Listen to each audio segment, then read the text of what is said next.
लोकसभा चुनाव उल्टी गिनती शुरू हो जाने के बावजूद दिल्ली में कांग्रेस का चुनाव प्रचार पिछले करीब एक सप्ताह से ठप पड़ा है। आम आदमी पार्टी से गठबंधन के चक्कर में दिल्ली में कांग्रेस के नेताओं के साथ साथ कार्यकर्ता भी असमंजस में पड़े हैं। इसी को लेकर शीला दीक्षित ने कांग्रेस अध्यक्ष राहुल गांधी और सोनिया गांधी को चिट्ठी लिखी है। उनसे जल्द कार्यकर्ताओं का कंफ्यूजन दूर करने की अपील की है। दरअसल दिल्ली में शीला दीक्षित और उनके 3 कार्यकारी अध्यक्ष आपसे गठबंधन के खिलाफ हैं, जबकि दिल्ली के कांग्रेस प्रभारी पीसी चाको गठबंधन के पक्ष में हैं। उत्तर प्रदेश में एसपी, बीएसपी और राष्ट्रीय लोकदल गठबंधन के लिए 7 सीटें छोड़ने के कांग्रेस के ऐलान पर बीएसपी अध्यक्ष मायावती भड़क गईं। उन्होंने ट्वीट कर कांग्रेस को जबरदस्ती सीट छोड़ने का भ्रम नहीं फैलाने की नसीहत दी और देश के किसी भी हिस्से में कांग्रेस के साथ गठबंधन से इनकार कर दिया। इतना ही नहीं, उन्होंने कांग्रेस को यूपी की सभी सीटों पर चुनाव लड़ने की चुनौती दे डाली। वहीं मायावती के ट्वीट को अखिलेश यादव ने भी रीट्वीट किया और कांग्रेस को भ्रम नहीं फैलाने की नसीहत दी। हालांकि प्रयागराज से नाव पर चुनाव प्रचार के लिए निकली कांग्रेस की महासचिव प्रियंका गांधी ने मायावती और अखिलेश को नाराज न होने की सलाह दी। किसी को नाराज होने की जरूरत नहीं है। हम सबका एक ही लक्ष्य है, हमें बीजेपी को हराना। यही हमारा लक्ष्य है। जबकि मायावती की कांग्रेस को दी गई चुनौती को बीजेपी ने मजबूरी करार दिया। कांग्रेस एक मजबूर पार्टी है और मायावती अखिलेश ये दोनों भी आपस में मजबूर हैं। उन्होंने नरेंद्र मोदी के व्यक्तित्व के सामने खड़े होने की खुद की हिम्मत नहीं रही। इसी बीच एनडीए में शामिल सुहेल देव भारतीय समाज पार्टी के अध्यक्ष ओम प्रकाश राजभर ने भी इस मामले को सियासत से जोड़ दिया। ऐसी स्थिति में ये लोग अपनी इज्जत बचाने के लिए, अपनी मर्यादा बचाने के लिए ही ये लोग इधर उधर अपना काम कर रहे हैं। क्योंकि कांग्रेस ने अमेठी और रायबरेली में एसपी, बीएसपी, आरएलडी गठबंधन का प्रत्याशी नहीं उतारने के बाद यूपी में 7 सीट छोड़ने का फैसला किया। उत्तर प्रदेश कांग्रेस के अध्यक्ष राज बब्बर ने ऐलान किया कि कांग्रेस समाजवादी पार्टी और आरएलडी के बड़े नेताओं के चुनावी क्षेत्र में अपने प्रत्याशी नहीं उतारेगी, जिनमें मैनपुरी से मुलायम सिंह यादव, कन्नौज से डिंपल यादव, फिरोजाबाद से रामगोपाल यादव के बेटे अक्षय यादव की सीट शामिल है। जानकारी के मुताबिक अखिलेश यादव की आजमगढ़ सीट और मायावती जहां से चुनाव लड़ेंगी, वहां भी कांग्रेस अपने उम्मीदवार नहीं खड़े करेगी। कांग्रेस ने अपनी चुनावी रणनीति के तहत उत्तर प्रदेश में आरएलडी अध्यक्ष अजीत सिंह और जयंत चौधरी के खिलाफ भी प्रत्याशी नहीं उतारने का फैसला किया है। छत्तीसगढ़ के दंतेवाड़ा में सोमवार को नक्सलियों ने कोंडा सावली कमल पोस्ट के बीच सुरक्षा बलों को निशाना बनाते हुए वहां ब्लास्ट किया, जिसमें 6 जवान घायल हो गए। इसी बीच जगरगुंडा में नक्सलियों ने घात लगाकर जवानों को निशाना बनाते हुए धमाका कर दिया, जिससे सुरक्षा बलों के बीच अफरा तफरी मच गई। जिसके बाद सुरक्षा बल और नक्सलियों के बीच फायरिंग हुई, जिसमें कई जवान घायल हो गए। बाद में घायल जवानों को एयरलिफ्ट करके रायपुर लाया गया, जहां इलाज के समय एक जवान शहीद हो गया। 6 जवान घायल हुए थे, इलाज के दौरान एक मृत्यु हो गई, बाकी 5 घायल जवानों को भी रायपुर लिया है मेडिकल ट्रीटमेंट के लिए।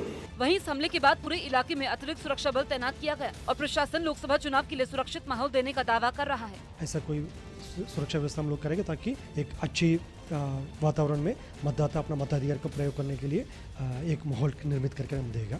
लोकसभा चुनाव के पहले चरण में 11 अप्रैल को बस्तर संसदीय सीट पर वोट डाले जाएंगे। बिहार महागठबंधन में सीटों पर अब भी पेच फंसा हुआ है। सूत्रों के हवाले से खबर है कि कांग्रेस के मौजूदा रुख की वजह से महागठबंधन 2 खेमों में बंट गया है। हालांकि बातचीत के जरिए सीटों पर फंसे पेच को सुलझाने की कोशिश की जा रही है। इसी कोशिश के तहत महागठबंधन में शामिल पार्टियों के नेताओं के बीच दिल्ली में बैठकों और मुलाकातों का दौर तेज हो गया। बैठक में शामिल होने पहुंचे आरएलएसपी नेता उपेंद्र कुशवाहा ने न्यूज 18 से बातचीत में दावा किया कि जल्द ही बिहार में महागठबंधन की स्थिति साफ हो जाएगी। कोई पेच नहीं है, पता नहीं आप लोग पेच ढूंढ रहे हैं, इसमें आप लोगों को निराशा हाथ लगेगी। पेच है ही नहीं तो ढूंढ क्या रहे हैं, कहीं कोई पेच नहीं है। आज से कल तक सारी स्थिति आपके सामने आ जाएगी। लगे हाथ उपेंद्र कुशवाहा ने ऐलान कर दिया कि बिहार में महागठबंधन 40 की 40 सीटें जीतेगा। आप लोग जिसके लिए आगे बढ़े हैं वो पूरा होगा, मंजिल पे पहुंचेंगे महागठबंधन की। बिल्कुल, महागठबंधन 40 में 40 सीट बिहार में जीतेगा। खबर है कि महागठबंधन में बिहार की कुछ और छोटी पार्टियों को शामिल करने की कोशिश चल रही है, जिसके लिए आरजेडी अध्यक्ष लालू यादव ने हरी झंडी दे दी है। सूत्रों के मुताबिक महागठबंधन में कांग्रेस 11 सीटों से कम पर समझौता करने को तैयार नहीं है, जबकि आरजेडी 11 सीटों की मांग पर अड़ी कांग्रेस को 9 सीटें ही देने पर राजी है। इसी वजह से अब बिहार में महागठबंधन 2 खेमों में बढ़ गया है। सूत्रों के मुताबिक एक खेमे में कांग्रेस उपेंद्र कुशवाहा की आरएलएसपी और लेफ्ट है, तो दूसरे खेमे में आरजेडी जीतन राम मांझी की हिंदुस्तानी अवाम मोर्चा और मुकेश सहनी की विकासशील इंसान पार्टी, जबकि सीपीआई-एमएल को भी महागठबंधन में शामिल करने की कोशिश चल रही है। लेकिन इसी बीच किसी तरह के समझौते से पहले ही सीपीआई-एमएल ने आरा सीट से अपने उम्मीदवार के नाम की घोषणा कर दी। यही वजह है कि विरोधी भी महागठबंधन पर सवाल उठाने से नहीं चूक रहे हैं, क्योंकि कांग्रेस पर तेजस्वी यादव के ट्वीट के बाद महागठबंधन की गांठें खुलकर सामने आ गई, जिसकी वजह से जेडीयू महागठबंधन पर चुटकी लेने में पीछे नहीं है। महागठबंधन में ट्विटर बबुआ ने आईना दिखा दिया कि अहंकार त्यागिए, और कांग्रेस पार्टी की जमीर राजनीति में कैद हो गई। महागठबंधन में जारी खींचतान पर जेडीयू की सहयोगी बीजेपी भी सवाल उठा रही। स्वार्थ आधारित जो गठबंधन होता है उसमें स्वार्थ की टकराहट मेन बाधक होता है, और इसमें स्वार्थ ही टकराहट है। महागठबंधन पर विरोधियों का हमला बढ़ा तो आरजेडी ने भी पलटवार करने में देर नहीं लगाई। मैं तो ये बोलूंगी कि दुराचारी, भ्रष्टाचारी और अपराधी प्रवृत्ति के बीजेपी एनडीए के लोग हैं जो मांझी जी उनको छोड़ दिए, कुशवाहा जी उनको छोड़ दिए, वो अपने बारे में बोले, हम लोग एकदम ठीक हैं। तो वहीं कांग्रेस ने भी महागठबंधन में सब ठीक होने का दावा किया। कोई भी किसी प्रकार की कोई दिक्कत और तकलीफ हमारे गठबंधन के अंदर नहीं है, और मैं समझता हूँ कि everything is fine. Reliance industries limited के सीएमडी मुकेश अंबानी ने मुसीबत के वक्त छोटे भाई को 450 करोड़ रुपए से भी ज्यादा की मदद देकर उन्हें बड़ी मुश्किल में फंसने से बचा लिया। अपने बड़े भाई से मिले पैसे से अनिल अंबानी ने स्वीडन की टेलीकॉम कंपनी एरिक्सन का पैसा चुका दिया। सुप्रीम कोर्ट ने अनिल अंबानी की कंपनी आरकॉम को एरिक्सन का 550 करोड़ रुपए चुकाने का आदेश दिया था, और 19 मार्च तक ये पैसा न चुकाने की सूरत में अनिल अंबानी को जेल भेजने की चेतावनी भी दी थी। उन्होंने रिलायंस इंडस्ट्रीज लिमिटेड के सीएमडी मुकेश अंबानी से 450 करोड़ से भी ज्यादा की मदद लेकर वक्त से पहले ही पूरा पैसा चुका दिया। वक्त पर दी गई इस मदद के लिए अनिल अंबानी ने अपने बड़े भाई मुकेश अंबानी और नीता अंबानी का शुक्रिया अदा किया। अनिल अंबानी ने यह भी कहा कि इस मदद से उनके भाई और भाभी ने साबित कर दिया कि वो पारिवारिक मूल्यों की रक्षा को कितनी अहमियत देते हैं। पीएनबी घोटाले के भगौड़े आरोपी नीरव मोदी पर शिकंजा कस गया है। लंदन की वेस्टमिंस्टर कोर्ट ने धोखाधड़ी के मामले में आरोपी नीरव मोदी के खिलाफ गिरफ्तारी का वारंट जारी कर दिया है। बताया जा रहा है कि लंदन पुलिस किसी भी वक्त नीरव मोदी को गिरफ्तार कर सकती है।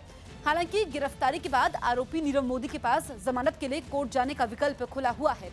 सूत्रों के मुताबिक गिरफ्तारी वारंट की खबर मिलने के बाद भारतीय जांच एजेंसियां भी ब्रिटेन के अधिकारियों के संपर्क में है, और ब्रिटेन में भारत के उच्चायुक्त भी इस घटना पर नजर बनाए हुए हैं।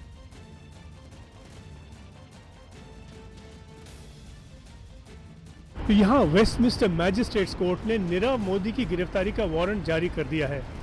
याद रहे कि 6 मार्च को यूके के होम सेक्रेटरी ने भारत की एक्सट्रेडिशन रिक्वेस्ट को यहाँ कोर्ट में भेजा था। उस रिक्वेस्ट पर इस कोर्ट ने गौर किया और उसके बाद 13 मार्च को जाके एक एक्सट्रेडिशन अरेस्ट का वारंट जारी किया। अब अगला कदम यह होगा कि पुलिस नीरव मोदी को गिरफ्तार करेगी, लेकिन इसके लिए ज़रूरी नहीं है कि कोई अचानक छापा मारा जाए। ऐसा कदम वकीलों के साथ तय करके किया जाएगा, और नीरव मोदी को किसी हवालात में भी नहीं रखा जाएगा, क्योंकि ऐसे केसेस में बेल ऑटोमेटिक हो जाती है। 25 मार्च को तिथि मिली है जबकि नीरव मोदी को यहाँ कोर्ट में पेश किया जाएगा।